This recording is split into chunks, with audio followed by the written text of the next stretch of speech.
आणि आता पाहूया विविध ठिकाणच्या नागरी समस्या।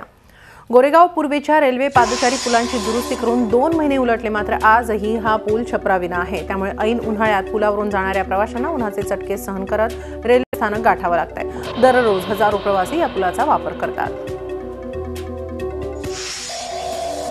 घाटकोपरच्या असलफा मेट्रो स्टेशन आवारात अनेक ठिकाणी अनधिकृत कारखाने असून त्या कारखान्यातून जीविताला हानिकारक असा धूर निघतोय। त्यामुळे स्थानिक रहिवासी त्रस्त झालेत। परिसरातील नागरिकांचं आरोग्यही बिघडलंय। कारखान्यातून निघणारा धूर हा आरोग्यास अपायकारक असून अतिशय घाणेरडा वास येतो आणि श्वसनास त्रास होत असल्याच्या तक्रारी नागरिक करतायत। तक्रार करून देखील महापालिका कारवाई करत नसल्यानं नागरिक हैराण झालेत।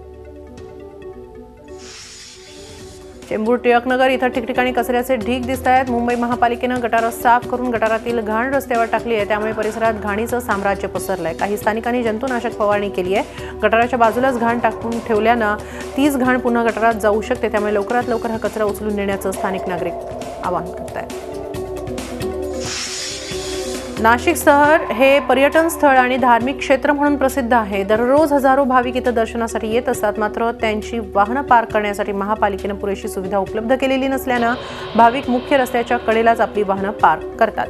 हे चित्र सिव्हिल हॉस्पिटल समोर कायम दिसून येत असतं। त्यामुळे तिथे ट्रॅफिक जाम होणं, ॲक्सिडेंट्स होणं यासारखे प्रकार सर्रास घडत असतात। त्यामुळे महापालिकेनं बाहेरून येणाऱ्या वाहनांच्या पार्किंगची व्यवस्था करावी अशी मागणी होते आहे।